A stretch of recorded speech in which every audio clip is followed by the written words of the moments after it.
ready for another lesson?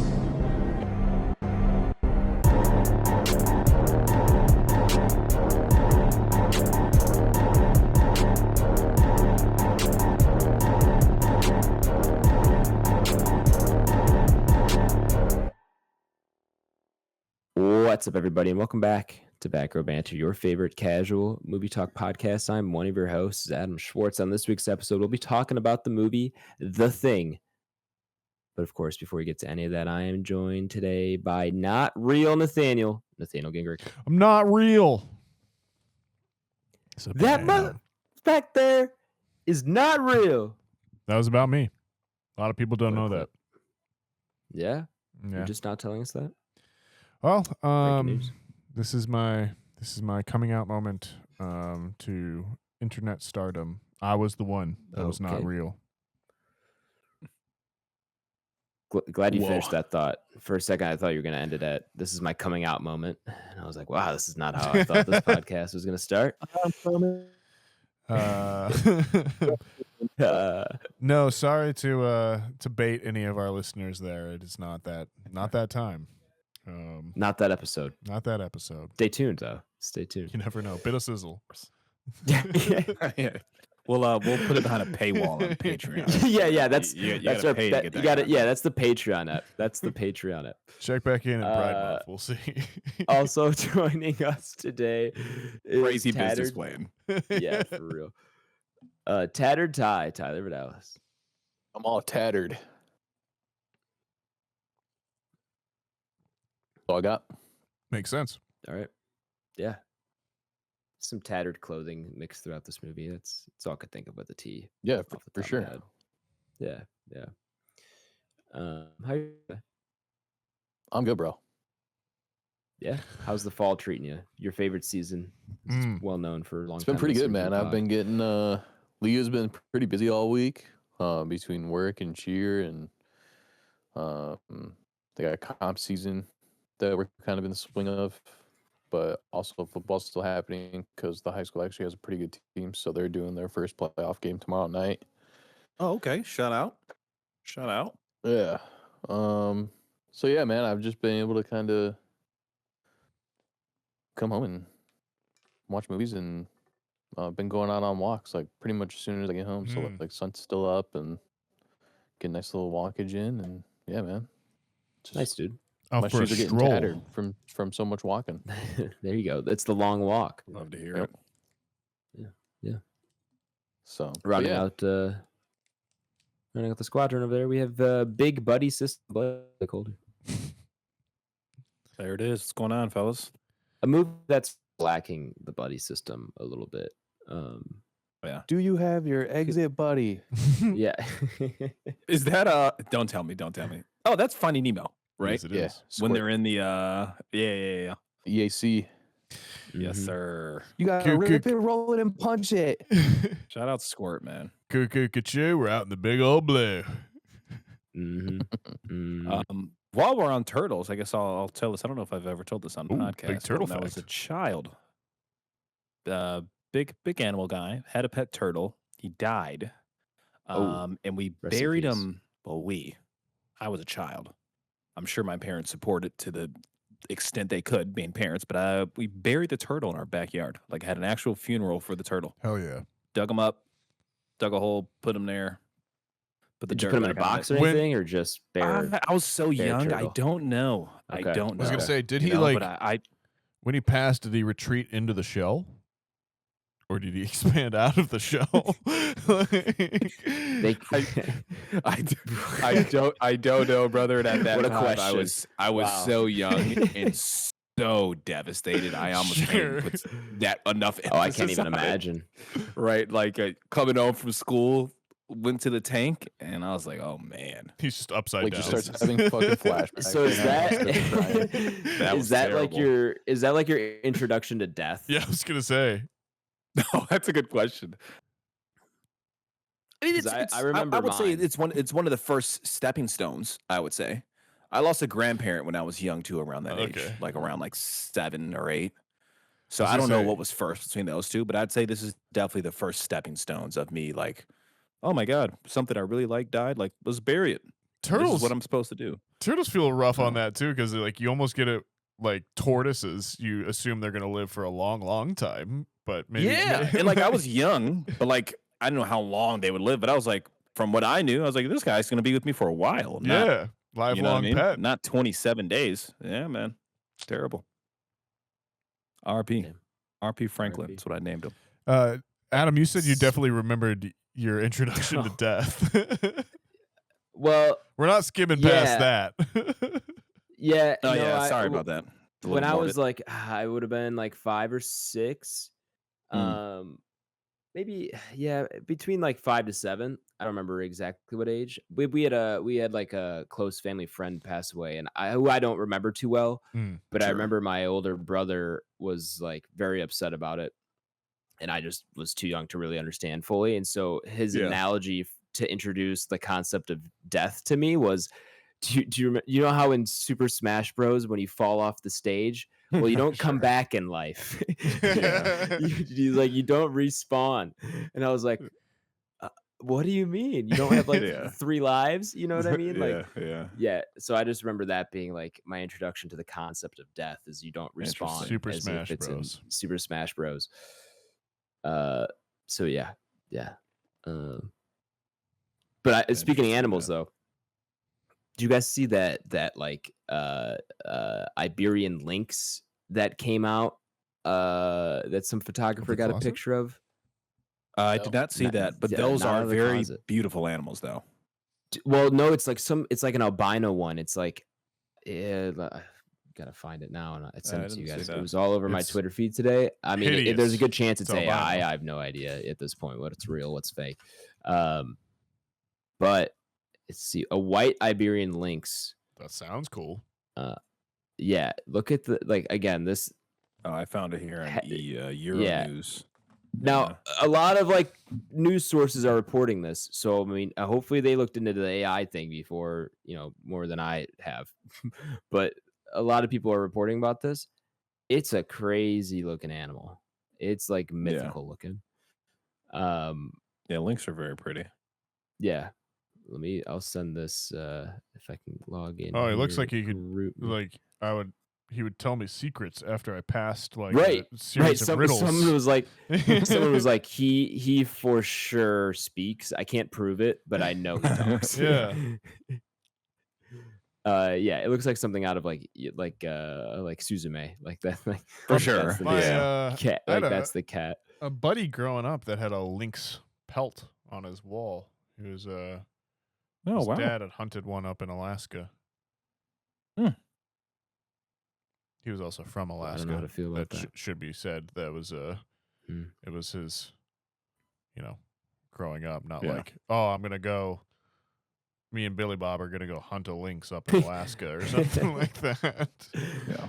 Now there is an animal, a Canadian lynx. So that's probably what it is.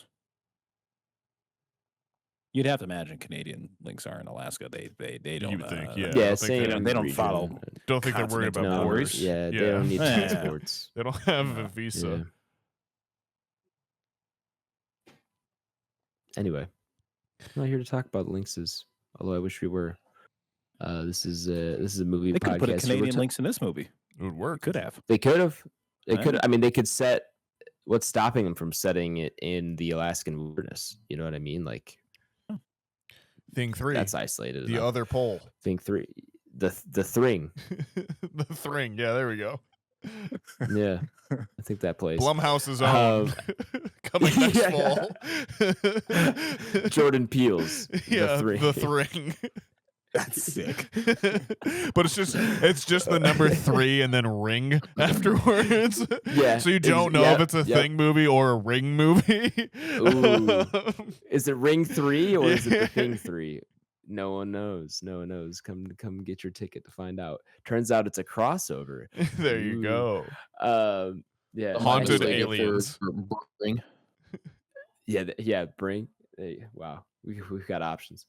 Anyway, welcome listeners to the main review segment here of the podcast. We're talking today about the movie The Thing, 1982. John Carpenter's The Thing.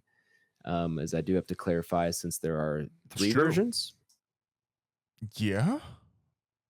There's an The original original, from like the 50 remake, something. and then the prequel, I guess, right? Yeah. Well, is 2011? Is that the prequel? Yeah. Essentially. Okay, I didn't yeah. know it was. I didn't know it was a prequel. Okay. It's what happens at the Norwegian base. Makes sense. Makes sense. Cool.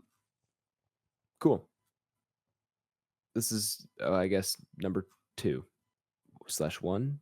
Either way, 1982. John Carpenter's The Thing is how it's the most well known, probably the most famous movie of the bunch. I'm assuming. Oh, for sure. Yeah. Nathaniel, if the listener hears you, maybe they've just forgotten. Can you give them a rundown quick of how our review segment works? Almost glanced over that part. I had IMDb ready to go. Yeah, folks. If you're new, or perhaps you've just forgotten, the way the review segment works here on Back Row Banter is it is split into 2 sections. There's the non-spoiler section, and then there's the spoiler section. Pretty self-explanatory. In the non-spoiler section, we'll go over the movie itself, who wrote it, who directed it, who's in it. Spoiler alert, it's John Carpenter. And we'll be talking more about it. Any non-spoiler moments that we can, our general thoughts on the movie, kind of its IMDb page, that sort of thing. From then on, I'll play a spoiler noise so you don't have anything spoiled for you, and you can listen to us talk about the movie itself in greater detail. Any plot points or spoiler points will be talked about after that. But if you don't want to have anything spoiled for you because you haven't seen this almost 40-year-old movie, 43-year-old movie, you can skip that and you can just listen to us and hear where we rank it up on our Entropy list, which is our big list of everything we watched on the podcast ranked. It's got tiered sections. It's on Letterboxd. You can figure out where it's at. All that being said, Adam, tell me about The Thing. I would love to. Not a new movie, of course. 1982, rated R, runtime of 1 hour and 49 minutes, and an IMDb rating of 8.2 out of 10. And if you've been listening to our podcast long enough, you know that anything above an 8 on IMDb is pretty damn good. Of course, as we mentioned before, directed by Mr. John Carpenter, written by Bill Lancaster and John W. Campbell Jr. Based on the story by John W. Campbell Jr.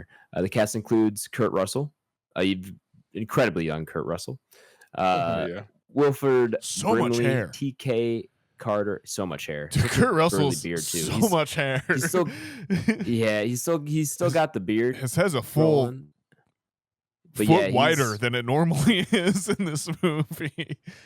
That's what happens in our Antarctica, man. You just grow it out. True. It's just natural coating to protect yourself from the wind. T.K. Carter's here. David Clennon, Keith David. Yeah, that's our big guy.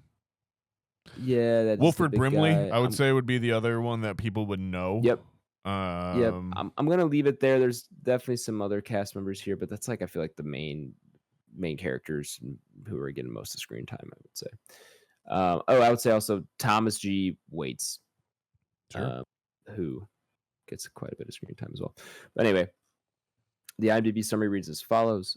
A research team in Antarctica is hunted by a shape-shifting alien that assumes the appearance of its victims. Not a bad IMDb summary. I wish it was more ambiguous. Yeah, I agree. I'd like them to take out the shape-shifting alien. Something happens. Yeah, it needs to be just Antarctica, something weird's going on. Yeah, and I agree. Then I actually really am bothered by that summary. Something strange. Sleeping in your bed. Who are you gonna call? No one. Kurt Russell. That's who I'm calling. The telephone and the radio, they're all gone. My first watch. Okay. Ooh, I figured. I thought you might got to this one. I thought you got to this one at school. No, somehow didn't get to this one in school. The closest I came to watching it, Nathaniel, was the fateful evening that I came to your place. That's right. And you laid out 3 or 4 movies for me to pick from. Yes. And I was between The Thing and Your Name. Ended up selecting Your Name. We all know how that went. Now one of my favorite movies. but it was very close to picking The Thing. Was Green Room? I just said we're watching Green Room, or did I let you pick Green Room? After that was, I think you just basically just put it on. Okay. That was, we were going to Okay. watch the Apple TV movie Greyhound, and That's right. And then we had couldn't to get pivot. Apple TV on your TV, so we had That's to pivot, right. and you're just like, this movie's incredible. We're just going to watch this. So I was like, sure. I have no idea what I'm about to watch. Yeah. Anyway, first watch here. I actually really didn't have many expectations or understanding of what this movie was going to be about. Oh man, I'm so up until happy. watching it. So you Like- went in essentially blind. Dude, almost dead blind. Like perfect. Blind as like you I could for a 40-year-old movie. like Yeah. Okay. Yeah. yeah. I mean, correct me if I'm wrong. Like I don't. And there were a handful of things throughout the movie where I spotted and I was like, oh, that's where that from. But this is Sure. not Yeah, a movie that has a ton of things that have like kind of entered Yeah. the cultural like zeitgeist. You know what I mean? There's no Yeah. Luke, I am your father. There's no Jaws. Yeah. You know, Yeah. we're gonna need a bigger boat. There's not a ton of those that have like seeped into the pop culture that have stuck Other than around. like So I would say like the concept itself of like the men at a remote research station that's Yeah. definitely been played on Sure. a couple different times. But yeah, Yeah. other than that, I think you're right. There isn't yeah. there's not a filmic bit of it that has entered the canon the same way. And I think that's partially because it was a critical failure and commercial failure on its Was it? its release. Yeah, it was like Mm. released in July. Like no one was like into it at that time and that kind of thing. Guillermo del Toro talks about it. He's like in America it was not successful, and in Mexico everyone loved it. It was a theater full of happy Mexicans, all of us screaming, and like there was Yeah. blood and viscera That's funny. everywhere. It was like a soccer match, and I was like, yes, that is exactly what we need, Guillermo. That's Yeah. awesome. That's Oh funny. my god, that's hilarious. But I'm glad to know though, Adam, you went into your first watch. I mean, effectively blind. I mean, I know we keep echoing. It's not one that's infiltrated like pop culture per se, but Right. now you watching this with kind of your knowledge of horror movies and even outside of the horror scope, Right. you can see how influential this movie was and what other films have pulled certain aspects from it. Right. Sure. 100%. Yeah, 100%. Yeah, I'm I mean, curious, man. I'll get it out of the way. I can't wait to talk about that aspect. I want you to bring that back up in spoilers so we can talk about that a Sure. little bit more in depth. But I'll get it out of the way. I gave this like 5 out of 5 on Letterboxd. Like this movie, it's awesome. It movie. rips. It's awesome, man. It rips, dude. This movie rips. I can see why it holds such like the status that it does is maybe the most, I'm not gonna say the greatest horror movie of all time, but like So paranoid, most like right? uni- Like, It's up there. universally up there. well liked. Like it's an 8.2 For on sure. Letterboxd for a horror movie. That's very hard to do, especially a movie that's as old as it is. Because sometimes I feel like you look at like The Exorcist and like people watching it for the first time today are Sure. not gonna have the same reaction that they did when it came out.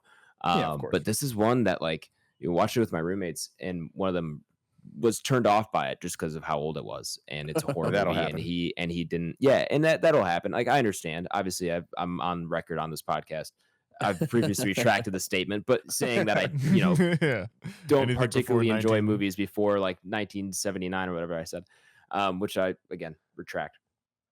But he was turned off by the idea of how old it was and the effects not aging well and that kind of thing. But man, it's not affected by that at all. It's very similar to Jaws. As I was watching it, I was like, it still holds up. The effects are still good. The practical just ages just like Dude, fine wine, man. to an extent. the head crawling away, and not to get to spoilers, yeah, but like yeah. the head going over there and you gotta be fucking Nathaniel. kidding. Yeah. Mhm. It's one Oh, of is my that too much faves. of a spoiler for you? But yeah, man, it holds up really well. My expectations were high, and it cleared them, and it's hard to do these Yeah, days. man, 'cause my expectations get blown up for everything. So I'm honestly a little surprised. Like I thought Really? that like because I remember seeing it as well too, like in college for the first time, and like some of my friends not necessarily responding to the special effects in that same way, and I was just kind of like, oh man, I don't know where Adam's gonna come down on this one, and like for me, this is like it's a 4.5 out of 5. Like I don't have that like Sure. nostalgia / like influence as much Sure. because I feel like I came to this movie after I'd already fell in love with movies, you know, so it was Sure. like Yeah, that yeah, moment of sure. like, okay, here's one I gotta check off my list and like absolutely holds up, but it wasn't the same like I discovered it kind of thing that I feel like I have with some of the other movies that we've talked about, like The Shining or something like that. That was one where I was Sure. like, Sure. here's a movie, and like I'm opening myself up to that. I was definitely in a different space on that.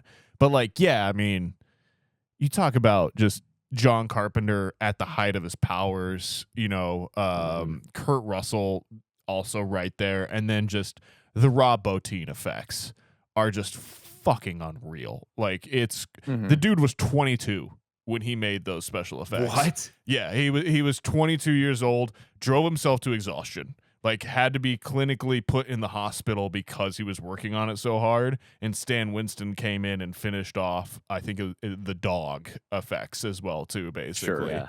But yeah, you know, just an incredible story behind the movie as well too, and in that kind of like,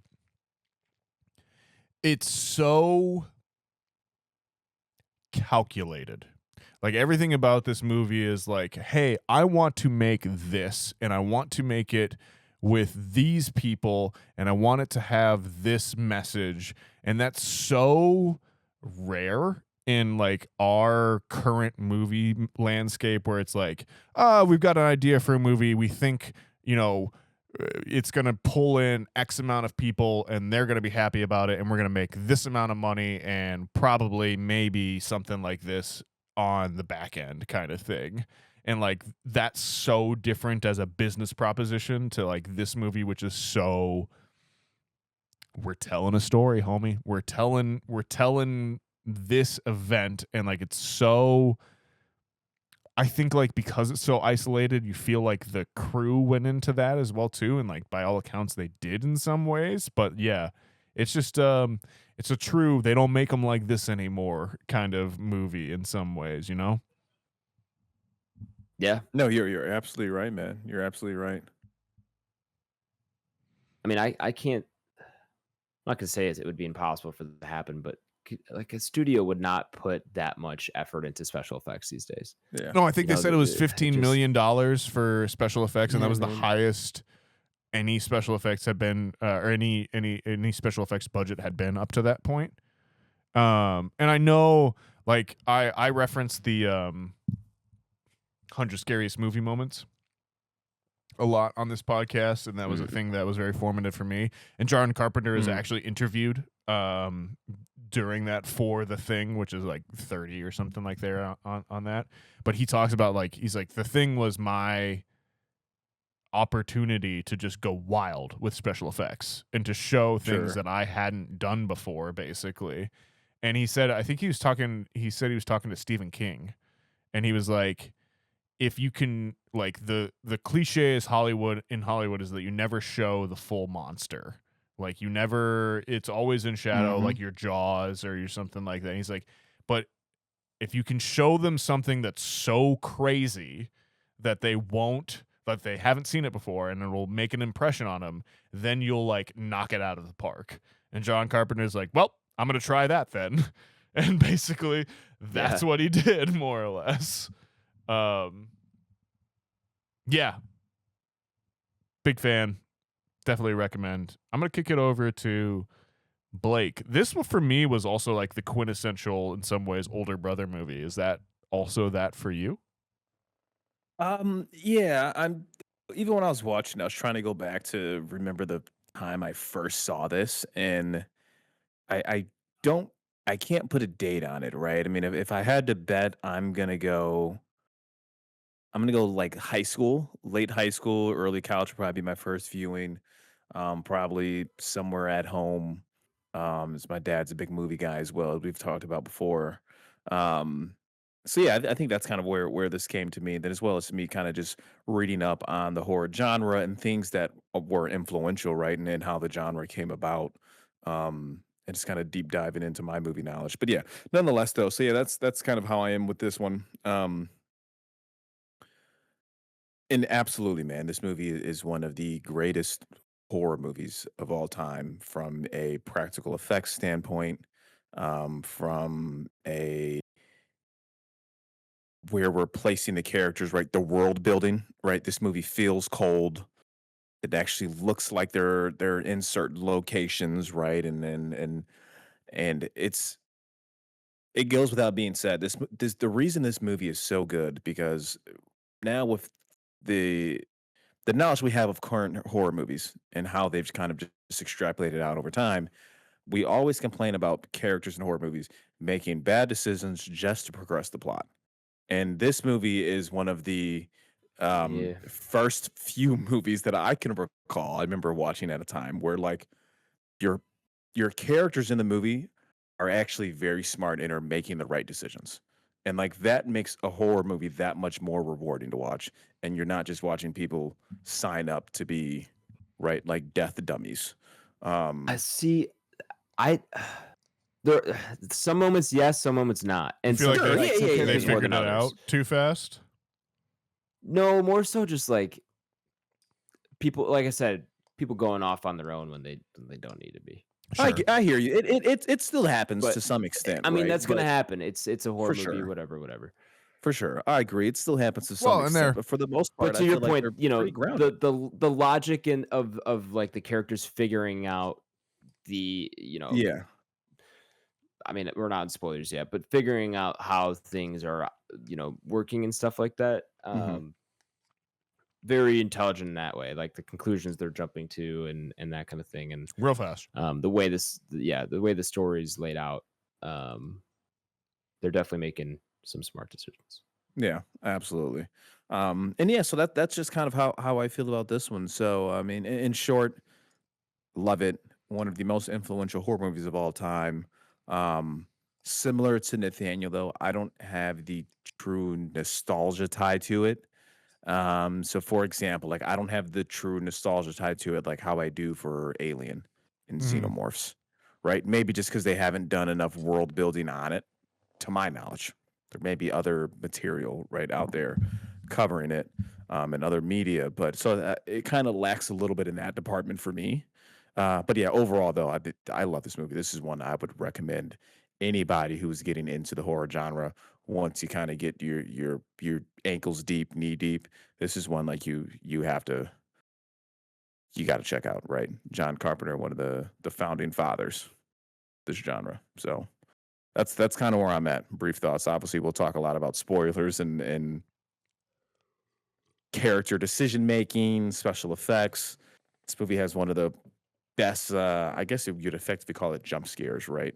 That has to do with the defibrillator Mm. and a few other things, right? So this movie's got a One ton of of the classic moments, man. all-time great posters, I feel like, as well too. Like Oh, I agree too. I Yeah, love yeah, this poster, which Yeah. Yeah, I do. Yeah, I agree. Drew Struzan, who just recently passed away, R.I.P. Mm, Probably rest the in peace. greatest movie poster artist maybe ever. Like if you think of like Star Wars, Indiana Sure. Jones, Back to the Future, like any of those like 80s classic ones where it's like photorealistic drawn, that's Drew Struzan. Mm. That dude was a master. He made the poster for this without any promotional material. They just told him it was the thing and that it was gonna have people like taking over one another, and he made the poster based off that. John Carpenter didn't like it. Yeah. Wow. But yeah. I'm with you, Blake. It's a great movie. For sure. For sure. Tyler, I know we've been kind of yapping for a minute, so you've been quiet, but yeah, what are your thoughts? I'd have to imagine you've seen this a handful of times and obviously saw it several years back. So Yeah, I've how do seen you this a feel? few times. Yeah, man, this is I think this definitely falls in the category of older brother movie like we've talked about before. I saw this in high school. probably sophomore, junior year, somewhere in there. Sure. And yeah, man, probably just like one of the first movies where you kind of get all that really amazing body gore for like the first time, or like one of the first times in like a bright light, right? Like this was something also that this movie did really well, is they weren't afraid to do things in well lit areas, and so you're able to see You a just see lot of everything. different things going on. Yeah, it's great. Whereas, you know, some movies, horror movies back then, they wanted to be scary, but like, you know, on a suspenseful kind of thing. Body gore wasn't always the route to go. But yeah, man, it played off so well. Practical effects, we'll say it till we are blue in the face. They age well. They're so good. And that falls into a lot of movies for us. So, overall, Kurt Russell, phenomenal job. Everybody does a really good job. Oh yeah. Just you know, Kurt Russell is just on another level for me in this. We'll do you last.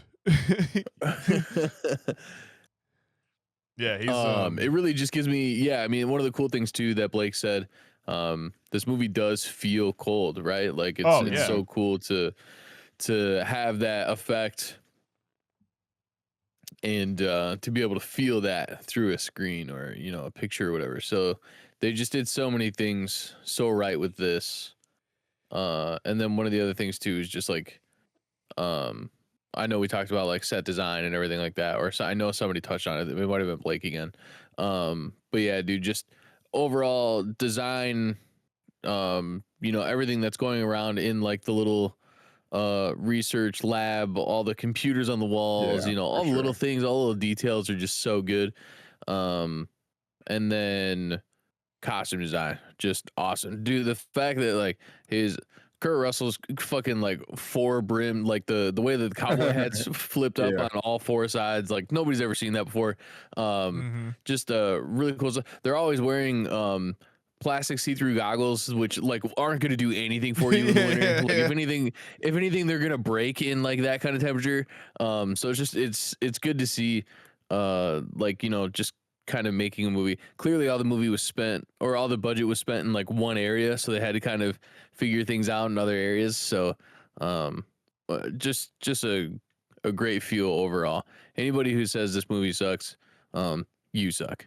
And that's what we'll go with that. That's a good one. Powerful statement. Anyone says this movie sucks, you fucking suck. I agree. Can't argue with that. Okay, real quick, so I know Blake said, you know, did your dad show you this movie? I don't want to lie. I would have to bet yes. Yeah. I would have to bet yes. At least the first time I saw it was probably with him, right? I'd probably be pretty confident saying that. Yeah, that's so cool. And then Adam, on your side, did you talk to Papa Schwartz leading into this? Has he seen this before? Ooh, I've not talked to him about it much. But I will. Oh wait, no, you know what? I take that back. No, I take that back. He did watch it, and we did talk about it briefly. He was not a big fan. Interesting. Really? Yeah. Really? Yeah. I was shocked because he watched it before I did, and I was like, "Really? You didn't like it? Like everyone says it's really good. Like, kind of surprised." He's like, "Yeah." I wonder if that's his first time seeing it. I don't think it was, but I think he said it was a long time ago from the last time he saw it. Yeah. I wonder if he's become like, well, yeah, just throw me a text or call me, Papa Schwartz. We can talk about it. But I'm curious if you're just like, if you've fallen into this special effects era, and that's what turned you off. Kind of how we were talking about your buddy, like just the age of this kind of, you know, once you saw everything, you're just kind of like, yeah, it's kind of just cheesy now at this point, and that kind of threw you off. We But gotta yeah, I'm get just curious. Got to get Papa Schwartz on Big Trouble Little China and They Live. Just really Carpenter pill him, you know. Just really get into the exploitation films of the 70s. Yeah. There you go. All right. Well, with all that being said, though, let's head into spoilers here. So if you've not seen The Thing and don't want it spoiled for you, go ahead, check the episode description. I left timestamp you could jump to, or you'll be taking the ranking of the movie up on our Entropy list. I'm looking for the coldest transition here. Is there like a wind gust of like someone opening the door? The closest to that would be inside? these chimes here. Yeah, it's. I mean, they can be quite sinister if it was very cold. I didn't hear them, but I don't think I will. Shit goes down, Adam.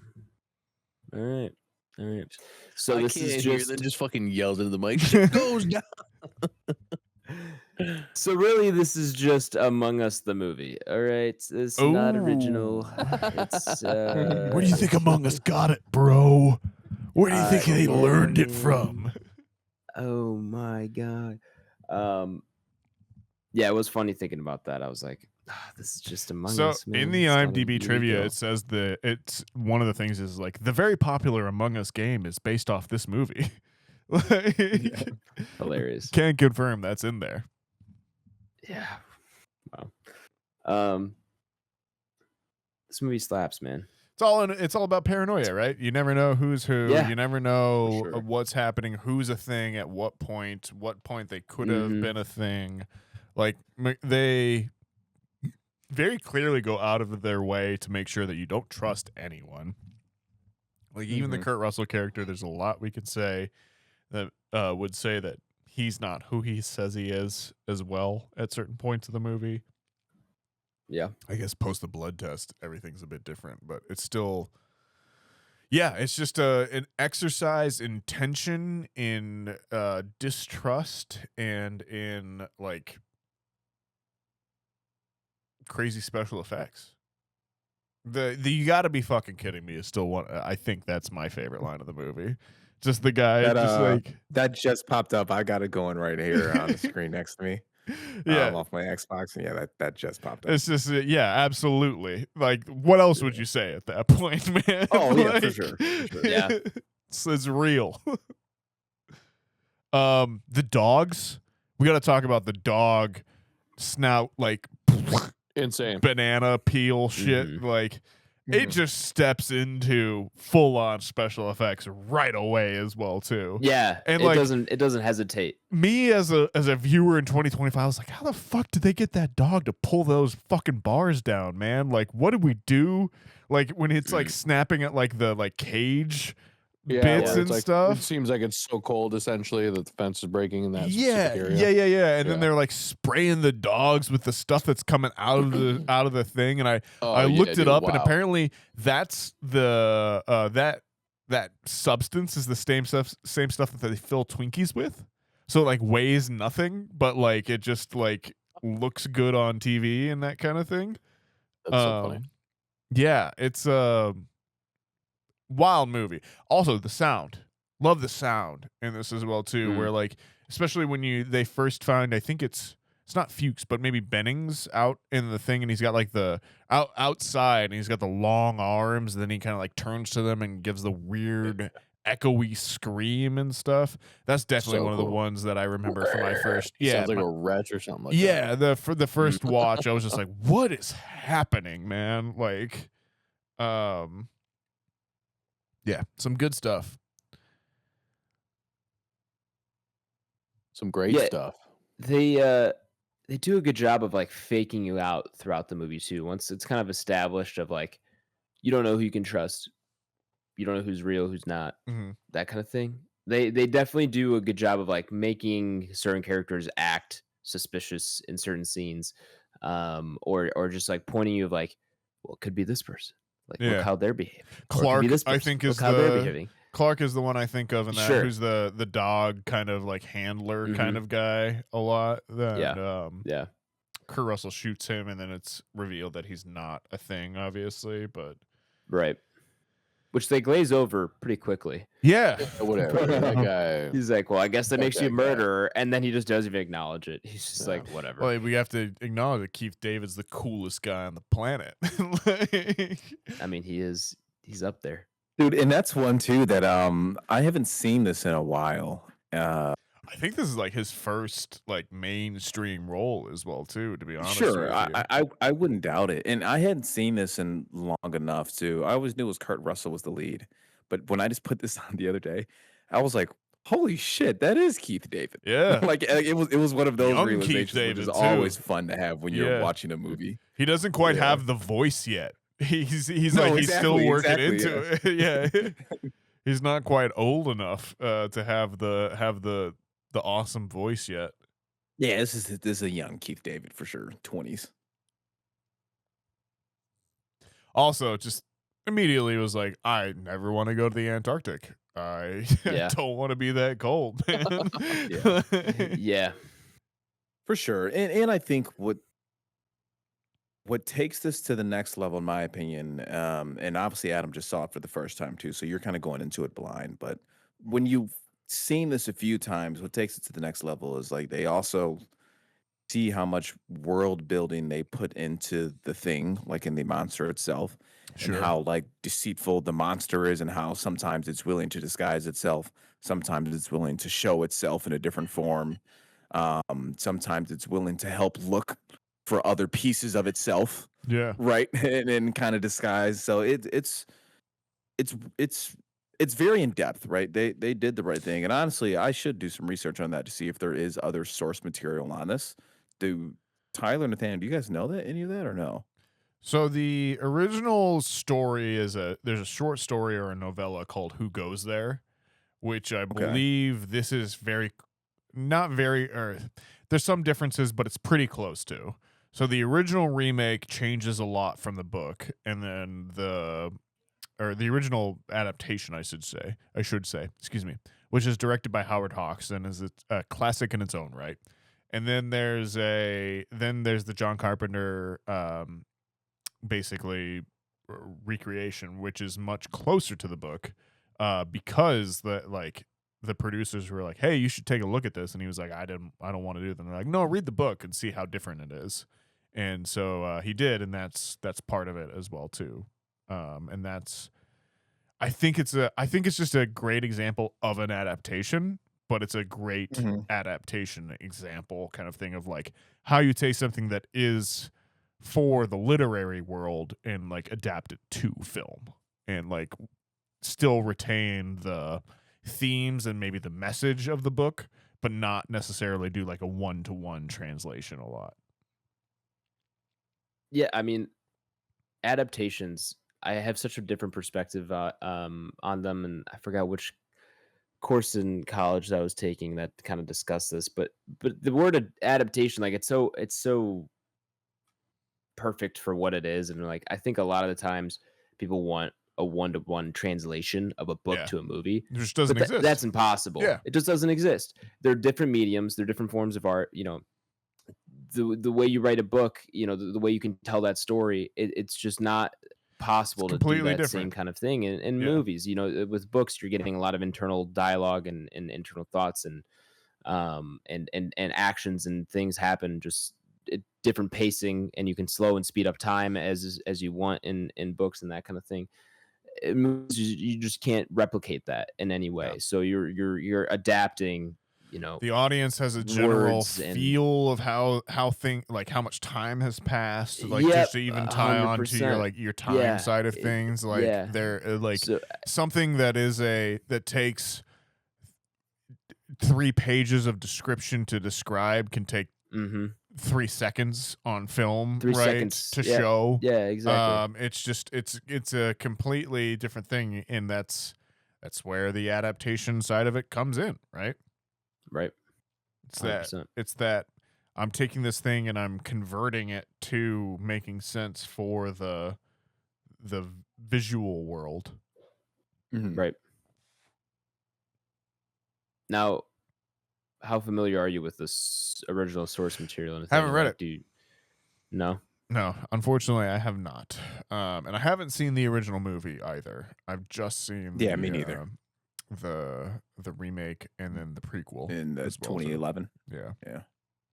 2011 movie not worth watching.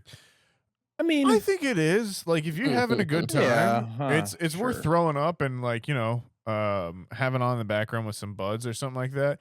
The biggest sin Yeah. it commits is that it It's all, goes it's all for CGI. Yeah, it goes for CGI. And there's Yeah. like, and the tough part is that there's video out of the real, like the practical effects, and apparently Yeah. they filmed the whole movie with practical effects and then went in and painted over them with CGI, basically. Yeah. And that's tough. Criminal. Yeah. So that's what doomed that film, Adam. But like overall, I mean, it's enjoyable. But yeah, the reason why, obviously, as you know, the John Carpenter's 1982, The Thing, right, is such a massive hit and so influential, right, is obviously the practical effects, and they kind of step on that with the remake. It does have Mary Elizabeth Winstead, though. Yeah, that's definitely his best. Which like makes it watchable for Yeah. sure. Joel We're all Edgerton pro. as well too. Like he's Oh great. yeah, I as forgot well about that. too. Yeah. Our boy Van from Community, Tiny Nipples, he's also in it as well too. If you've Okay. ever So seen yeah, it's not bad. Community. It's not bad. Solid cast, it sounds like. Yeah, it's worth I rented it from the library, and that is the perfect, I think, encapsulation of what you should do if you wanna watch that movie. On Peacock. On Peacock. Literally after I got done watching The Thing, it was like, do you want to in watch 90 The seconds, Thing? The Thing will start. And I was like, oh, nice. And kudos to them to like not change the name for The Thing 2011. Just same title card. Yep. That being said, Can't like beat when it. you watch that movie, it's so much The Thing light. Like I enjoy it, but like there's so many things that you're like, oh, they're just like playing off this because of The Thing, right? They're not doing their own interpretation of this as much. Yeah. 100%. Anyways, that's the prequel. I'm in. I love the John Carpenter Thing. I think this is a great movie. I think it's a great concept. It's one of the golden scripts, right? The golden concepts. People out on a remote research station, why can't they leave? They're in Antarctica. Why are they there? Because we always want to explore Antarctica. Something bad happens, and now everyone's turning on each other. I mean, it's the haunted house movie, it's the alien expedition movie, but it's all of that. It's a creature feature. Yeah, exactly. But it's set in this one location on Earth with everyone around there. You know, you don't get a Predator versus Alien without The Thing. You know, like there's so many movies that owe so much to this. Oh yeah. Yeah, even and that's one that even got brought up too to kind of hit it home to a 2025 film that's heralded pretty high in Sinners, right? And sure. There's a scene from that, right, where they do the garlic test. Yep. Right, is essentially the blood test directly pulled from this, right? For sure. Which I have to say is one of the great scenes of all time. Yes. The way that it's shot, where it's so mathematical and so like kind of segmented and set up, and then you get the jump scare. Like, oh man, it's chef's kiss for me. Blake, you said earlier that there's the iconic jump scare in it. Which one was that for you? Defibrillator. Oh yes, I love that one as well too. Probably the most iconic scene. This in the blood test, right? You'd have to imagine. I have to bring up. Did anyone else pick the Copper, the other doctor who does the defibrillator scene? His cunty little nose ring. Oh yeah. Dude, a wild choice that I never expected in this movie. For sure. I to the point that I paused it and like I pulled it up here as well too. You can see if anyone missed it. He does have a nose ring. I didn't fully process it. I remember seeing it and just not fully like acknowledging It's like I how was just bold like, of a choice that bro, is. this is 1982. What is happening right Yeah, now? right. Like, That is funny that I have you point that so out. now many that I think about it. questions. That's hilarious. It's so good. For like a 50-year-old man to have one, I was like, gives me hope. I'm gonna hit 60 and I'm like, you know It's what? never too late, Piercings man. is the way. You Never know? too late. That's funny. The defibrillator jump scare. I was expecting something to happen. It wasn't Yeah. that. So you It wasn't haven't what even ended seen up that scene before then anywhere, huh? No. Oh, No. yeah. So that's actually, Wow. I will say that's one of the scenes that I was like, oh, I've seen this in a clip. Sure. Like, I've Okay. seen- Yeah. I've Yeah. seen- Because that's Like where there's the a head shot from him standing in the doorway and then he lights it on fire. I was like, oh, I have seen that. Yeah. And the head scene I've seen, like that looks familiar as well. The spider head Or scene. the spider shot or the Yeah. him crawling away and then the like, stalks coming yeah. out and then the legs Yeah. coming up. Yeah. Man, just so Wild. fucking good, man. Like, Yeah. and it is that there's something about seeing it on camera and that like visceral, like you know there's a physical thing that's coming out and then and it runs off and man, good shit, Moroki. Yeah. It when When he gets that his arm dog- bitten off, apparently that was the arms and like then you have him falling backwards and like the stumps are Yeah. there. That was a real amputee. So it was a guy Oh that wow, that's dope. they I didn't know that. installed the fake ends of his arms on and put a mask over him so he looked like the actor, and then the whole thing like Yeah. actually chomped on him and then pulled off, and like it was a real effect basically. And Yeah, then so good. all of that was in camera, and then you focus on the stumps and not the fact that it's another guy with the mask over him basically as well too. That's Wow. awesome. Yeah, I'm gonna have to see if I can go back and catch that. But yeah, It's kudos funny to you them say that for- because for I doing- did upon like watch IMDb had that clip playing back on loop for a second, and Yeah. as I glanced over at it, I was like, why does his face look so weird in Yeah. that shot? It's That makes because it's so much sense now. a different actor, yeah. All right. That's the thing. I Do think we- yeah, end it there. Let's I sorry. have one final question for you all. Do you guys have a favorite form of the thing? Ooh. So hard to argue. I love the effect of the melting man from I the was Norwegian. just about to say- yeah, that's Oh, wait. so like Melting Man. the where it's two people that are like being assimilated into one another. Into one. Oh, Yeah, it's yeah, the first, yeah. like when you first see it, when they first bring it Yeah, and then back they bring from- it back and that kind of Yeah, thing. yeah, Yeah, yeah. like that is just so, and that gets played on in the second one, not to the effect that I think it could be, but like if you can imagine John Carpenter filming that, where it's like two people merging into one another, like Yeah. something about that just like triggers my Yeah. brain. I want to see that. And that's like, and You guys that's need to what I watch was the gonna movie say, together. bro. Is the second one? I mean, it's CGI. right, The and that's second the one like roughest goes part. even to further detail of how Yeah. gruesome that assimilation is of two people. In one. right, It like looks horrifying. right, and like I just wish that was but yeah, good practical. point. I wish that was For sure. yeah, you know. They cheated. Um, The studio cheated themselves. So I love that bit. Like that is probably one of my favorite effects in it. The other one I would say is definitely it's the head. It's the head with the eye stalks, man. Like that's just love it. I really- would probably be the defibrillator scene. Yeah, that's I'm- great. I'm with that. Yeah. Yeah. One that stuck out to me, because those are both great.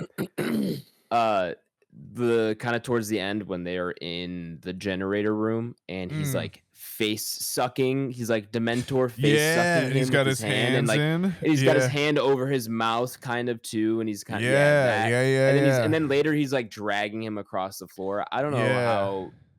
I'm assuming that's all practical, and I don't know how they did that kind of stuff, Mm-hmm. but it looked really good, and was like a very like weird effect. I would also say the dog caught me body off with guard. all of the tentacles coming out of it. That to me got Yeah, the like that one was weird. the Yeah, Yeah, part that of one- me the sure. heebie-jeebies. sure. Like I know there's- exactly what you mean. You're there's like, oh, I don't want. Yeah, there's something about the tentacles coming out of it that are all like sure. they're not pointed, so you don't feel like they necessarily have like intelligence to him, but it's just everywhere. And that Yeah. just really gets to me, kind of thing, that like I don't have an idea of it. I'm just spreading kind of stuff. Yeah. It's, Yeah. Bleh. things Yeah. that make me ill. So I know we'll and I know we'll probably get there as well once we start to ranking this guy here. Is it your favorite John Carpenter horror? Because we got There's another big Halloween. one that's obviously a heavy hitter. Right? Yeah, we got Halloween. Ooh, dude, is this a hot take to say I like this more than Halloween? I don't know. I wouldn't say it's a hot I don't think take, so. to be honest with you. Yeah. I wouldn't say so. I think they're Especially both, not if you're from the 90s. yeah, it's both Sure. it's both plausible. I just think this one how holds up maybe a little bit better. How fucking Whereas Halloween's cool a is little bit John closer Carpenter, to- though? Dude, Say that again. Yeah. I said, how fucking cool is John Carpenter? But Oh yeah, right, for sure. he said, like, how does this hold up to Halloween? Yeah. Yeah. Yeah, I mean, And That's a good point. this is obviously post Halloween. Halloween is what, Yeah. 8 years before this? yeah. it Something was like that, 6 years before this? 76? 76? 70s somewhere. 78? 78? 77, maybe? Yeah. Yeah.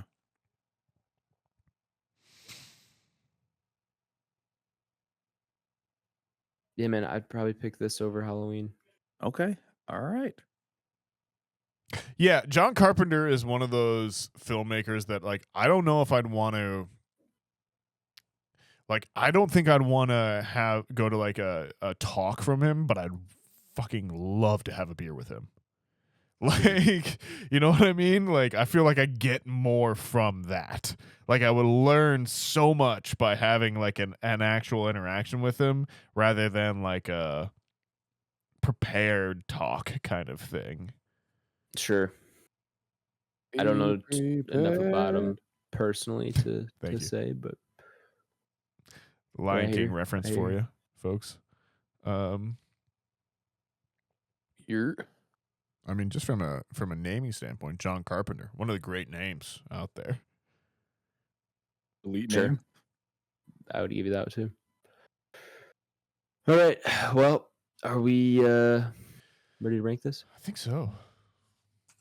All right. Let's give a welcome back here to our listeners who skipped over the spoiler segment of the podcast. We're going to go ahead and throw up John Carpenter's The Thing up upon our entropy list. Up For upon. those of you who do not know, the entropy list is Back Row Banter's official list of all the movies we have reviewed, regardless of genre, regardless of anything else, all in one fantastic list. It's essentially how we rate our movies rather than do it at 5 stars out of 10.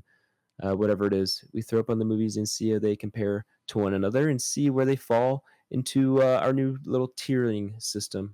We have, of course, the S through F tier plus the money laundering tier. That's the movies that you're kind of convinced might be laundering money. Let's see. Halloween's number Where 6, are guys. we? Well, that's a problem, isn't it? That's how I was curious how everybody felt about it versus other John Carpenter, and Adam get a 5 out of 5 on Think Letterboxd, man. Like I may have that's fallen into a trap, that's high. but 5 is high. but I mean, Okay, I've got an idea. So before we get there, so S tier ends at 32. Lord of the Rings, Fellowship of the Ring. Right. A tier ends at Top Gun Maverick. I can't imagine this going any lower than those two. No shoot. We should say as well, no women in this besides the I was voice gonna of the bring that up. chess. briefly, but I was like, Yeah.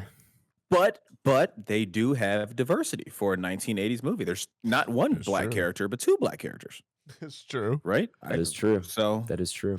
And they both make it relatively far into the end. that's very true as Also well. true. Yeah, for sure. Also true. That's Yep, very we true as cannot well. deny Well, that. they do bait you in the beginning of like there's the one character who is on like roller skates and the Miles. dog walks in there Yeah. and I'm like, oh, he's cooked already, man. I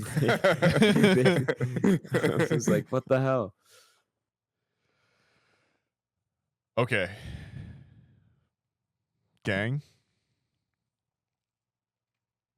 So for the listeners' point of view, we talked about Halloween at 6.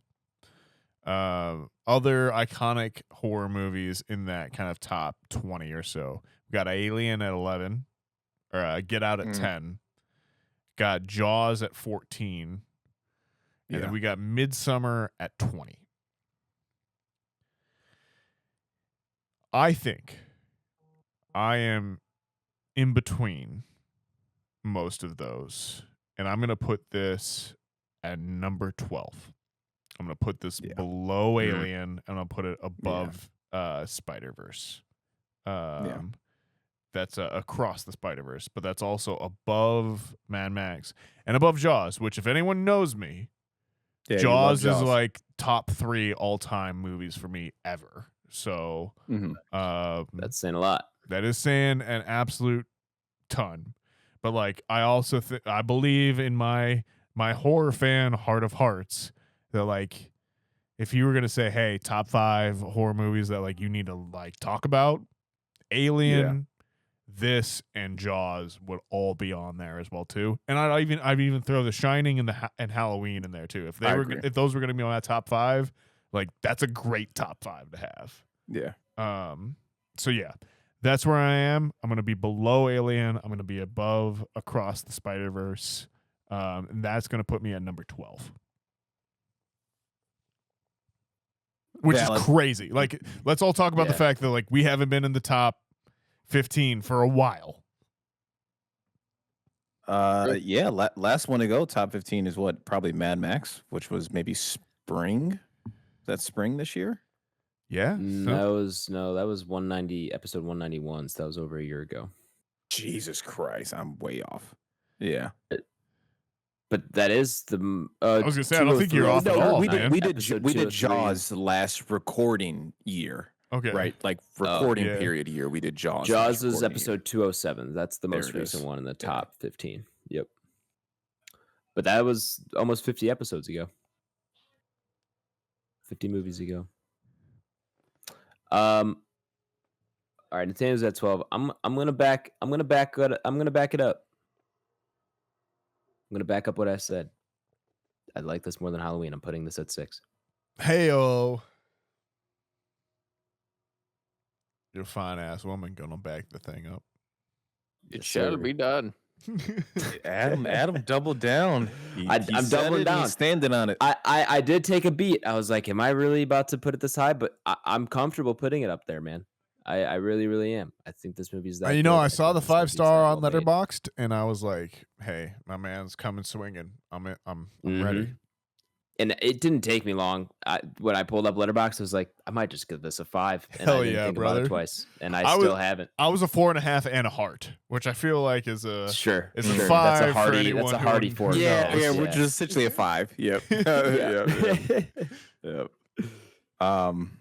Okay, so we got Nathaniel at 12, right below Alien, above Across the Spider-Verse.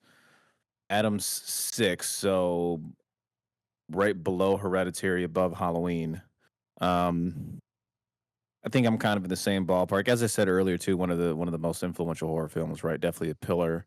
But I don't have the true nostalgia tie to it that I do have for Alien. Sure. And just the xenomorph lore and everything that's done to like my childhood and carried all the way to adulthood. Does it need a better like base form? Like if there was a wild tentacle monster for like The Thing. I think I like. Okay, you like the imitating and then it goes weird kind of thing. Yeah, that it's ambiguous, that we don't ultimately know what the true form is. Like we have an idea of what it may be. I think I'd rather deal with a xenomorph. Ooh. What? Ooh, see, that's one where it's like, I don't know. Because like the thing if you're one on like you're killing everything. The thing, but if the thing you're one on one, like there's maybe a way out here.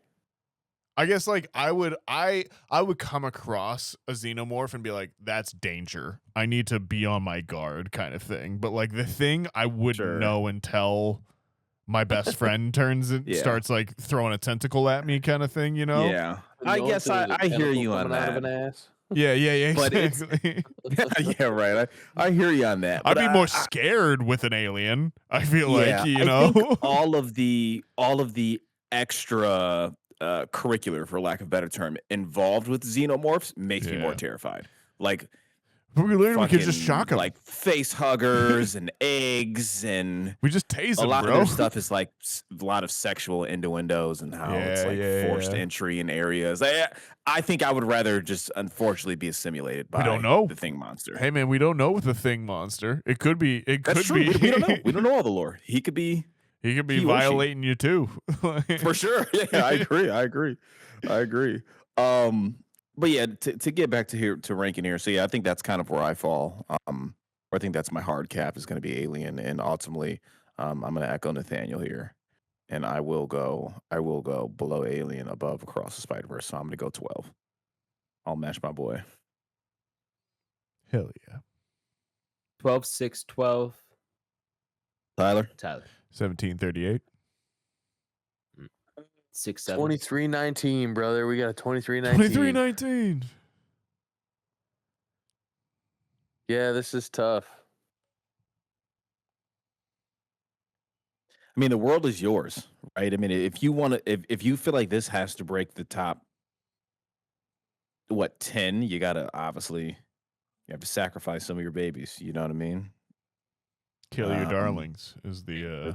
It's up to It you, doesn't brother. feel like I want to though. I hear you. 15. Above That's or valid. below Inception? 15.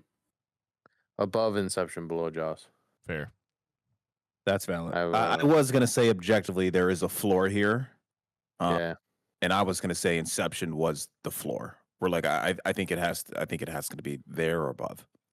So Yeah, hear I you. think That's- I think I could be argued that Midsommar is my floor, but either way, it's still top 20. Which Yeah, is man. something. Yeah. Like, if you were gonna objectively be like, "Hey, you have a choice between The Thing and Jaws," I'd watch Jaws. But Yeah, there's also like, we're 250 episodes into this. So like we're Yeah. yeah. Obviously, I got all 3 Lord of the Rings below that, which is tough. But yeah, this movie definitely deserves to be up there. So yeah, I unlike Nathaniel, I'm not sacrificing Jaws. man. So yeah, 15. 5th grade Nathaniel would have been fascinated by his choices at this point. Yeah, what a piece of shit you are. Well, with all that being said, The Thing gives us an average rating or / ranking of 11.25 out of 10, or not out of 10, Out of 10? 11.25 Whoa. out of 10. It's an amazing movie. 11.25, meaning we'll put it below Alien and above Spider-Man Across the Spider-Verse at number 12. I kind of like it. Yeah, that's I fair. I love it. That's fair. Awesome. That's great. I'm cool with it. I'm down to clown. I realized we never really addressed the ending of this movie. Bum bum. Bum bum. Bum bum. Which Bum which bum. I would like. I want to discuss, but we're already out of spoilers. So let's do about that. I mean, according to the Keith Davids, he's got his earring. The Thing can't. It can't can't recreate inorganic material. Correct. Oh. Then how does it Correct. replicate clothing? Excellent question. You're asking they're too many all questions. they're all wearing hemp clothing. So it's all organic. So it stops at the metal part. Is that what you're telling me? Yeah, so like they would. So Okay, I mean, like alright. McCready has like they were like, oh, his clothing is ripped and stuff. So like it finds other clothing that you Right. would wear and that sort of thing. Huh. Okay. Well, But famously, John Carpenter has gone back and forth. So like Really? he will switch at whatever interview you're at. Basically, he'll switch who was the Thing and who's not. So yeah, At one point, he claimed that. that like Keith David's not breathing, but you see his breath in the last scene. They talked about the inorganic material thing, and like Keith David still has his earring at the end of it, where like Kurt Russell doesn't have anything. Keith David has said that he thinks he was not a thing in it. He's like, I know I'm human. But yeah, it's famously ambiguous. Absolutely. It's a great ending. It really is. Yeah. No, I Like, mean it's perfect. It is perfect because like that the sense of paranoia and dread and uncertainty that you've held this whole movie. Oh no, you're just going to continue to hold it. It's just never going to get resolved. Yeah. It's like, and that's a loss to art too, man. That I think we value as being like huge movie fans, right? But like, if this movie was made when the 2011 one was made, which they do, absolutely would. Yeah, they absolutely tell you. Like they would, or if they say. left it ambiguous, they would just make The Thing 2 in 2014. Right. You know what I mean? And it's like, we don't need that, man. We don't need that. So yeah, shout out to them for keeping it ambiguous, man. Often better in the horror genre. Leave it up to the viewer. 100%. Next week's review, for those wondering, it's gonna be Spider-Man 2, Tobey Maguire and Sam Raimi. Ooh, Spider-Man and my 2. boy,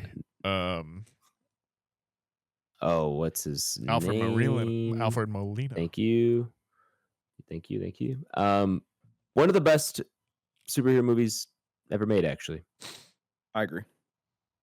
So I'm very excited. I haven't seen this in a few years now, so excited to put it on and relive this. But yeah, check out Spider-Man 2. Happy Halloween. Review there. Happy Halloween. Oh yeah. Wait, happy Halloween to the boys and the listeners. Yeah. Spider-Man 2 is streaming on Disney Plus. There it is. And it looks maybe Prime Video too, but I don't know. But yeah, Disney Plus. Yeah, happy Halloween. Whatever. The veil between life and death is very thin, folks. He just says whatever. You know, he's like, I don't even care. Keep an eye out. I don't like Halloween. I'm not. Wow. The holiday itself, I do like this time of year. I do like the say. spooky season, but like the day of Halloween, I'm just like, ugh. I'm offended. I don't want to dress up. If anything, but you guess what? You don't have to dress up, bud. You're gonna get spooked, bro. I'm conjuring the spooks on you right now. I'm already spooked. I'm undefeated in the fall.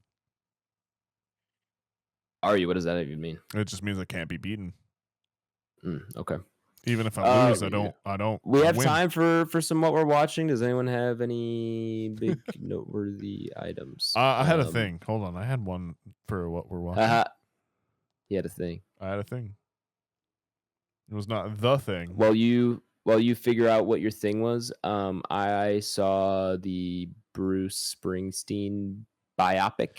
I thought you were gonna say Bruce Almighty for 1 second. No. Oh wow. Bruce Almighty biopic. That's even funnier. It's just a Steve Carell movie. Bruce Springsteen biopic featuring Mr. Jeremy Allen White. Uninterested. Uninterested. Don't need to see it. I had zero interest probably in skip. that one. Yeah. Don't recommend it. You've been. I also saw biopics lately. Yes, I have. Well, Nathaniel more than I have, but yeah. Then ended up unplanned double feature with the movie Begonia. Oh.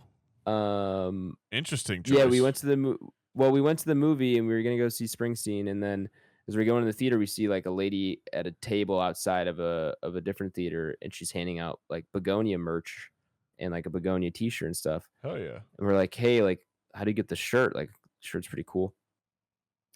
She goes, oh, you have to take the survey after you watch the movie. And we're like, damn it, we're seeing the wrong movie. So we go see Springsteen, and then we get out. Long story short, we also watch Begonia. Begonia, very good. Nice. Really Like a enjoyed that real one. life ad that you guys got. Kinda, and it worked. Yeah. You know what? Sign me up. I It's wanted like to South see the movie Park. anyway. Ad got me, Sharon. Ad got me. I mean, hey, man, it free shirt, and I was gonna see it anyway. So, yeah, Begonia was good. I actually really enjoyed it. Jesse Hell yeah. Plemons, Is that Luca or is that incredible. Yorgos? Yorgos, Yorgos, okay. yeah. Jesse Plemons, incredible. Just another like, holy crap. He's good, man. He's the man. He's good in a lot of performance. stuff. His sleepy charisma will save us all. Yeah. In this one, it's just character I never imagined him ever playing, and he nails Sure. it. Just so hard to like think of Jesse Plemons in his other roles, and then I like to see him in this one. It's just like, whoa. And Emma Stone's very good, of course. It goes without being said. Yeah, really, really enjoyed that one. Would recommend if you're looking for a movie to see in the theater. Didn't watch much else besides that. That's the main stuff. Watched some sports. Watched the Formula One race, or at least I watched most of it. Peace. Decent race. I have not find your watched thing? much. Sorry. You said you were reading a lot last week. I was, yeah. I saw Black Phone too. I think I talked about that last week. But yeah, I was reading. Had a great event for my store. That went well. Nice. So yeah, pleased about that. I watched the Martin Scorsese doc. There's a 5-part documentary series on Apple TV Plus called Mr. Scorsese. Watched that. And I have some thoughts. I like Martin Scorsese. I think he's maybe the quintessential American filmmaker in some ways. That series, he a lot of times talks about like himself as like the underdog. He's like, yeah, people didn't want me to make movies anymore. And then like he would make 3 more movies and I'd be like, I don't know, friend. It kind of seems like you were set up to make movies there in some ways. And I don't think the documentary does a great job at pushing back on that and like kind of questioning him about that side of things. It very much seems to be in the vein of what we've seen with a lot of documentaries in the streaming era, where it's like the subject is the producer as well too. And so they have definitely a certain amount of sway on the project. And I feel like Adam, as a person who took like some documentary classes, you might have some thoughts there as well too. But I would have liked to see Martin get pushed on that. Been like, yeah, man, Yeah. you know, Last Temptation of Christ might have been a financial failure, but then you made 3 more movies. Like, what does that fucking say? Like, someone was paying attention. So yeah, I don't know. I would give it a 4 out of 5. I felt like I understood Martin Scorsese better at the end of it, but I also wanted a little bit more from what the documentarians were offering, I think, in some ways. I hear you. That was the other thing that I was thinking about, what I had seen. So yeah, I'll move on. I will kick it over to Tyler, actually.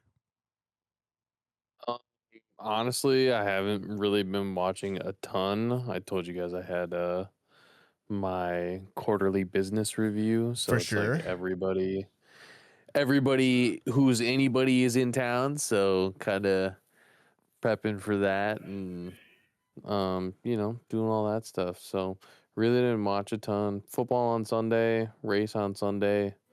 Other than that, it's kind of it. Kind of boring. Hell yeah, brother. Hey, I've been trying to play Battlefield, but nobody is on anymore. So you know, it's just you know, my friends have all become lame and don't game anymore. So it's just, you know, it is what it is. I don't play Battlefield. Hey, man. Don't hate on Battlefield. Battlefield's not the problem. I don't play games where I shoot other people anymore. You were once a gamer. He was when he was rolling with me. There it is. Had a 10-second car.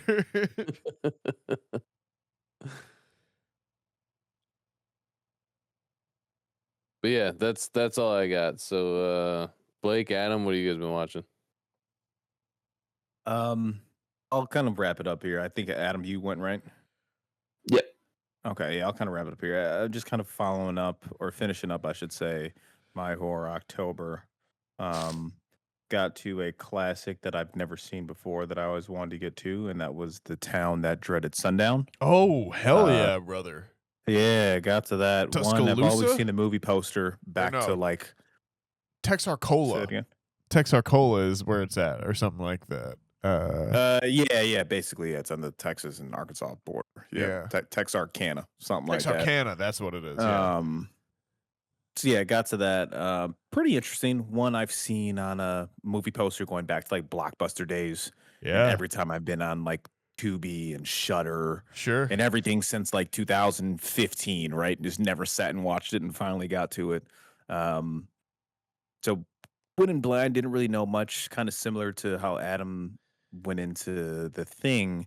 There was one scene that I realized like, oh, so like that came from this movie, and it has to do with the trumpet. And I've seen this scene before, like in pop culture, memed and whatnot in the horror forums I'm in. So it was really interesting to kind of see that come to life. Outside of that, I got to a modern slasher icon, I guess. Icon, I'm using that word loosely. We don't really have too many modern slashers besides like Art the Clown, who's essentially become a megastar in the past like 2 years, which is actually crazy from where that film started. Yeah. If you go back 10 years ago. But I watched the first Hatchet. Oh, okay. Isn't he in yeah, a watch Ronald the- Reagan mask or something like that? Like, watch the first Hatchet. It's like from 06, 07. Man, you talk about Got our like boy Tony Todd in it. R.I.P. Tony Todd. Yeah. So yeah, just kind of one. I was like, I've seen it before. Just kind of wanted to put it on. It's kind of background. Didn't attentively pay attention to it. But yeah, one of the few modern slashers we got that were original in the 2000s. Because I think they ended up making like 4 of those. Yeah, if a I'm not couple of mistaken. them. Yeah. And it's actually that character is also played by the same guy. I can't think of the actual actor's name, but he played Jason in Friday the 13th after like the 6th one or something like that, right? He played like 6, 7, 8, 9, and then he kind of took on this role. That's kind of the little bit of the lore on that. Gotcha. After that, the only other thing we got to is obviously in October, AMC does the Scare Fest joints. They kind of do some re-releases, and I got to Candyman in theaters. So the OG Candyman, Ooh. OG Candyman. Yeah, that was cool, man. Man, the kid reciting the like bathroom murder is still something that haunts me to this day. Yeah. See, that was really cool. Obviously, I didn't see that in theaters in real time. That's like a 1992 movie or something. And it actually had a pretty good turnout. It was like a Wednesday evening. Hell yeah. And like the only show was like 7 p.m. and like pretty good turnout. All horror fans, as you could imagine, right? Obviously. Yeah, that's cool.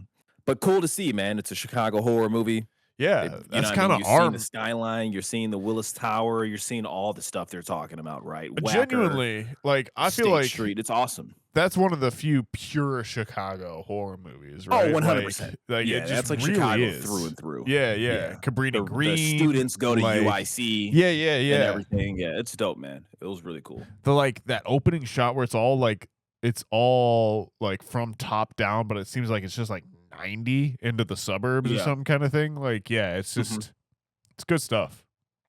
Cool, man. Yeah, that was a very cool experience. But yeah, that's all I've got, man. I know we've been running long here. Yeah. And it's getting a little late. So yeah, that's all I've got, and can't wait to chat Spider-Man 2 next week, fellas. Cool. Let's move on out of here. Thank you all for listening, especially if you made it this far into the episode. You're our favorite type of listener, and we really do appreciate it. Let's see, show plugs here. Of course, please share the podcast, share with a friend, family member, fellow alien. You never know. While you're doing that, follow us on Twitter at Banter Row. Our YouTube is Back Row Banter, and our email is backrowbanterpod@gmail.com. You can find me on Twitter at H and on Letterboxd. Sorry, H24 and on Letterboxd at H. That's AYYSH. Nathaniel, where can the people find you at, my man? You can find me at NYPD, which means I will knock your punk ass down. You can also find me on Twitter and Letterboxd at NS Gingrich. You can find me on Instagram at NathanielG92. Tyler, where can the people find you at, my friend? Instagram, Letterboxd, and X all. Tyler Vidalis, Vidales. Blake. Letterboxd, BlakeHolder. On there, logging some things out of 5 stars, rating them accordingly. PSN, Mr. Watercoolers, Xbox, Mr. Watercoolers. Am I last? I believe so. You are indeed.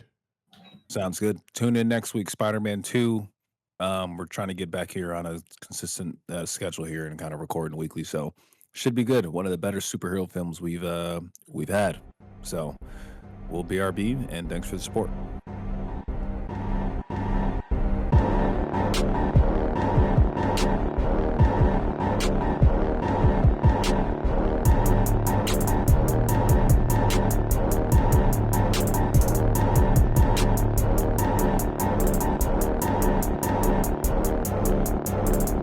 America. Ready for another lesson.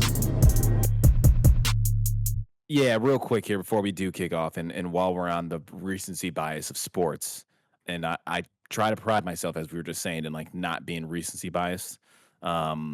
Persuade. But fucking, I don't know how much you guys watch the NBA. Fucking Wemby may end up being the greatest player to ever play basketball. Oh, and it's actually a wild statement. I've been hearing a lot of people talk about like the Shohei It's fucking Wemby. insane, dude. And I don't know enough about baseball, so it could be similar to Shohei Ohtani, but like it kind of is. The shit he does, like anyone with a basketball background is like, there's no way this should even be possible. It's insane. I don't have a basketball background, and even I know it shouldn't be possible. Yeah, it's ridiculous, dude.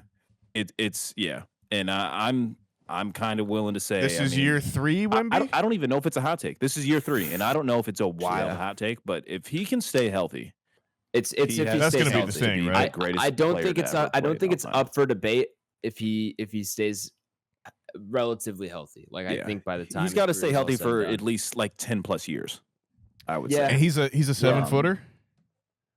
Dude, he's like 7'5", and so, it'll be his hips and his knees and takes stuff. Like fucking step back Steph Curry logo threes. It's like fucking it's ridiculous. Yeah, dude, honestly, it's you laughable. Say that it's laughable. Like he's been training his body for this. All right, so it'll be his life. It'll be his back. Like it's always one of those. Yeah, it's gonna be something. Yeah. But he's actually the only incredibly flexible. If you yeah. like, there's videos of him like putting his like I don't know.